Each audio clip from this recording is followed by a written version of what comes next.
नमस्ते बच्चों। आज हम दो वरदान पढ़ेंगे।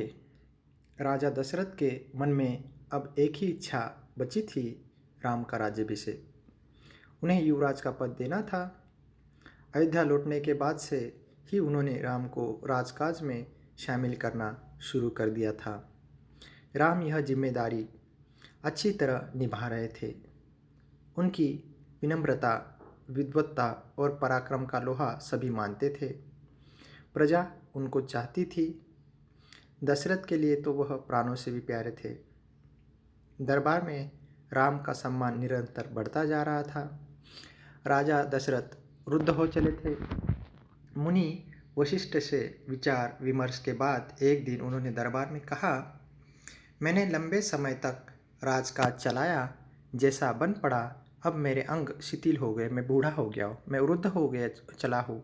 मैं चाहता हूँ कि यह कार्यभार राम को सौंप दूँ। अगर आप सब सहमत हो तो राम को युवराज का पद दे दिया जाए। अगर आपकी राय इससे भिन्न है तो मैं उस पर भी विचार करने को तैयार हूँ। राजा ने कहा कि आपकी यदि राय अलग होगी तो मैं उस पर विचार करने के लिए तैयार हूँ। सभा में तुमुल ध्वनि से राजा दशरथ के प्रस्ताव का स्वागत किया गया। जोर से लोगों ने स्वागत किया। राम की जय जयकार होने लगी।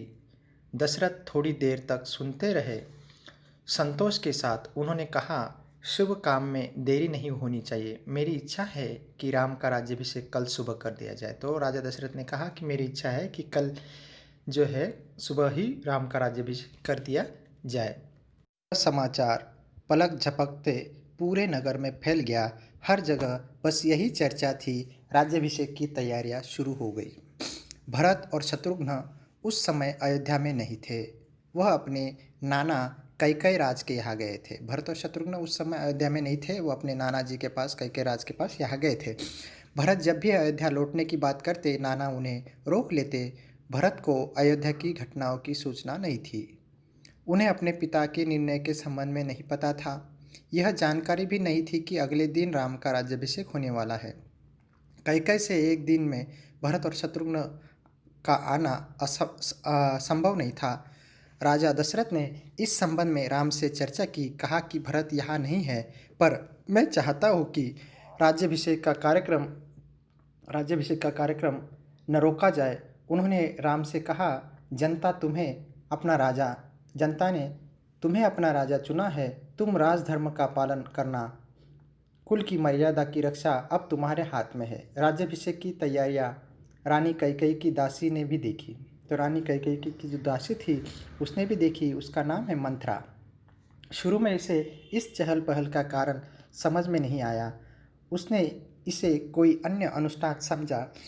इतनी रौनक, ऐसी सजावट, ऐसा कुछ उसने अन्य अनुष्ठानों में नहीं देखा था। उसे अचंभा हुआ, वह आश्चर्यचकित हो गई। फिर उसने रानी कौशल्या की दासी से पूछा।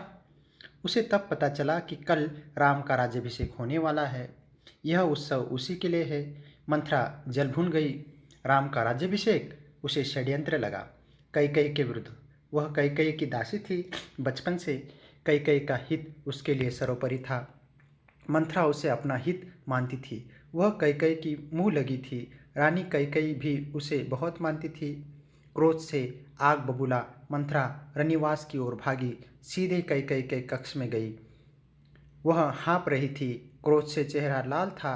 भागने के कारण सांस उखड़ रही थी। उसने रानी कैकेयी को सोते हुए देखा। किसी तरह स्वयं को संभालते हुए मंथरा ने कहा, अरे मेरी मूर्ख रानी, उठ, तेरे ऊपर भयानक विपदा आने वाली है। समय सोने का नहीं है, होश में आ जाओ। विपत्ति का पहाड़ टूटे इससे पहले जाग जाओ। रानी कैकेयी नींद से चौंक कर उठी। उन्हें मंथरा की बात समझ में नहीं आई। बात क्या है? तुम इतना घबराई क्यों हो? सब कुशल तो है? उन्होंने पूछा। कैसा कुशल, कैसा मंगल? सब अमंगल होने वाला है। तुम्हारे सुखों का अंत। महाराज दशरथ ने कल राम का राज्याभिषेक करने का निर्णय लिया है। अब राम युवराज होंगे। यह तो बहुत शुभ समाचार है। कैकेयी ने कहा, यह तो बहुत शुभ समाचार है। कैकेयी ने प्रसन्नता से अपने गले का हार उतारकर मंथरा को दे दिया। मैं बहुत प्रसन्न हूँ। राम युवराज पद के लिए हर तरह से योग्य है। रानी मंथरा कहती, रानी तुम्हारी बुद्धि फिर गई है, मति मारी गई है। सवाल राम की योग्यता का नहीं, राम राजा दशरथ के षड्यंत्र का है, तुम्हारे अधिकार छीनने का है। मंथरा ने हार दूर फेंकते हुए कहा, यह षड्यंत्र नहीं तो और क्या है। कल सुबह राज्याभिषेक है। भरत को जानबूझकर ननिहाल भेज दिया, समारोह के लिए बुलाया तक नहीं।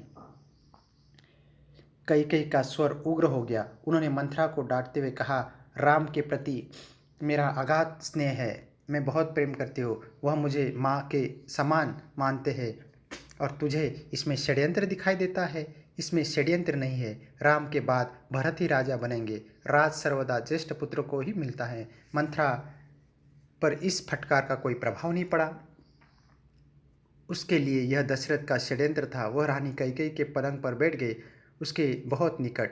कैकेयी के चेहरे की ओर देखते हुए उसने कहा, तुम बहुत भोली हो, नादान हो, तुम्हें आसन्न संकट दिखाई नहीं देता, आने वाला संकट तुम्हें दिखाई नहीं देता। दुख की जगह प्रसन्न हो रही हो, दुख की जगह प्रसन्नता होती है। इस बुद्धि पर किसी को भी तरस आएगा। समझो रानी, राम राजा बने तो तुम कौशल्या की दासी बन जाओगी, भरत राम के दास हो जाएंगे, वह राजा नहीं बनेंगे। राम के बाद अगला राजा राम का पुत्र ही होगा। अनर्थ को अर्थ समझने की मूर्खता मत करो रानी। राम को राज मिला तो वे भरत को देश निकाल दे देंगे, वे भरत को दंड देंगे। इस तिरस्कार से भरत की रक्षा करो रानी। कोई ऐसा उपाय करो कि राजगद्दी भरत को मिले और राम को जंगल भेज दिया जाए। कैकेयी पर मंथरा की बातों का असर होने लगा। उसका सिर चकरा गया। वह पलंग से उठी तो पाँव सीधे नहीं पड़े, आंखों में आंसू थे, मन भारी हो गया। प्रसन्नता की जगह अव्यक्त क्रोध ने ले ली। मंथरा के तर्कों में उन्हें सच्चाई दिखाई देने लगी। तुम ही बताओ, मैं क्या करूं? कैकेयी ने आंसू पोंछते हुए मंथरा से कहा। मंथरा पलंग से उठी, कैकेयी के पास जाकर खड़ी हो गई। उसने कहा, याद करो रानी, महाराज दशरथ ने तुम्हें 2 वरदान दिए थे। दशरथ से अपना वचन पूरा करने को कहो। एक से भरत के लिए राजगद्दी मांग लो और दूसरे से राम को 14 वर्ष का वनवास। कैकेयी का चेहरा तमतमाया हुआ था। उन्हें मंथरा की बात ठीक लगी। उनके मन में एक प्रश्न अब भी था, यह बात दशरथ से कैसे कहे? उन्हें रनिवास बुलवाए या प्रतीक्षा करे? मंथरा ने कैकेयी के मन की बात भाप ली। उसने कहा, तुम मैले कपड़े पहनकर कोप भवन चली जाओ। महाराज दशरथ आए तो उनकी ओर मत देखो, बात मत करो। तुम उनकी प्रिय रानी हो, तुम्हारा दुख देख नहीं पाएंगे। बस उसी समय तुम उन्हें पिछली बात याद दिलाना, दोनों वचन मांग लेना। मैं ऐसा ही करूंगी, महाराज का षड्यंत्र सफल नहीं होने दूंगी। मंथरा का लक्ष्य पूरा हो गया था। चलते चलते उसने रानी कैकेयी से कहा, राम के लिए 14 वर्ष से कम वनवास मत मांगना। भरत इतने समय में राजकाज संभाल लेंगे। जब तक राम लौटेंगे लोग उन्हें भूल चुके होंगे। अब जल्दी करो रानी, समय बहुत कम है। रानी कैकेयी को भवन चली गई। मंथरा रनिवास से निकल गई। दिन भर की गहमा गहमी के बाद महाराज दशरथ को रानियों की याद आई। तुरंत रनिवास की ओर चल पड़े उन्हें शुभ समाचार देने। सबसे पहले वह कैकेयी के कक्ष की ओर मुड़े। कैकेयी वहाँ नहीं थी। प्रतिहारी से पूछा, पता चला कि वह कोप भवन में है। दशरथ को चिंता हुई, कैकेयी कोप भवन में? परंतु क्यों? क्या इसलिए कि उन्हें अब तक सूचना नहीं मिली? मैं उसे अवश्य मना लूँगा, दशरथ ने सोचा। दशरथ कोप भवन का दृश्य देखकर हैरान हो गए। उन्हें कुछ समझ में नहीं आया। कैकेयी जमीन पर लेटी हुई थी, बाल बिखरे हुए, गहने कक्ष में बिखरे हुए, मैले कपड़े। तुम्हें क्या दुख है? राजा दशरथ ने कैकेयी से कहा, तुम्हें क्या दुख है? क्या हुआ है तुम्हें? मुझे बताओ। अस्वस्थ हो? राजवैद्य को बुलाओ। महाराज बुलाओ। दशरथ ने कई सवाल पूछे, कोई उत्तर नहीं मिला। कैकेयी रोती रही, तुम मेरी सबसे प्रिय रानी हो, मैं तुम्हें प्रसन्न देखना चाहता हूँ। तुम्हारी खुशी के लिए मैं कुछ भी कर सकता हूँ, कुछ भी, धरती आसमान एक कर सकता हूँ, राजा दशरथ ने कहा। दशरथ ने कैकेयी को मनाने का बहुत प्रयास किया, उत्तर उन्हें फिर भी नहीं मिला। दशरथ भी भूमि पर बैठ के विनती करते हैं, हाँ मैं बीमार हूँ। कैकेयी ने कहा, मैं बीमार हूँ, मैं अपनी बीमारी के संबंध में आपको बताऊंगी, लेकिन पहले आप एक वचन दे, मैं जो मांगूँ उसे पूरा करेंगे। तो कैकेयी ने कहा कि पहले आप वचन दे कि मैं जो मांगूंगी आप पूरा करेंगे। राजा ने तत्काल हामी भर दी, कहा, मैं राम की सौगंध खाकर कहता हूँ तुम्हारी हर इच्छा पूरी करूँगा। महाराज दशरथ ने राम की सौगंध ली तो कैकेयी उठकर बैठ गई।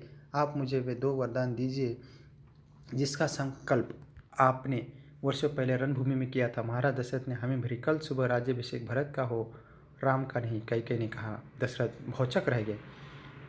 उन पर वज्रपात सा हुआ। थोड़ा रुककर कैकेयी बोली, राम को 14 वर्ष का वनवास हो, और राम को 14 वर्ष का वनवास हो। दशरथ का चेहरा सफ़ेद पड़ गया, अवाक रह गए, सिर चकराने लगा, वे मूर्छित होकर गिर पड़े। कुछ देर में राजा को होश आया, कैकेयी की ओर देखा, बड़े कातर भाव से बोले, यह तुम क्या कह रही हो? मुझे विश्वास नहीं होता कि मैंने सही सुना है। कैकेयी अड़ी रही। दशरथ कैकेयी की मांग को अस्वीकार करते रहे, असमर्थ अनर्थ बताते रहे। तब कैकेयी ने अंतिम हथियार चला, अपने वचन से पीछे हटना रघुकुल का अनादर है। आप चाहें तो ऐसा कर सकते हैं, पर तब आप दुनिया को मुंह दिखाने योग्य नहीं रहेंगे। रही मेरी बात, आप वरदान नहीं देंगे तो मैं विष पीकर आत्महत्या कर लूँगी। यह कलंक आपके माथे पर होगा। राजा दशरथ यह सुन नहीं सके, दोबारा बेहोश हो गए। रात भर बेसुध पड़े रहे। बीच बीच में होश आता, वह कैकेयी को समझाते, गिड़गिड़ाते, धमकाते, डराते, पर कैकेयी टस से मस नहीं हुई। रात इसी तरह बीत गई। ये पाठ हो गया है। अगला पाठ अगले लेसन पढ़ेंगे।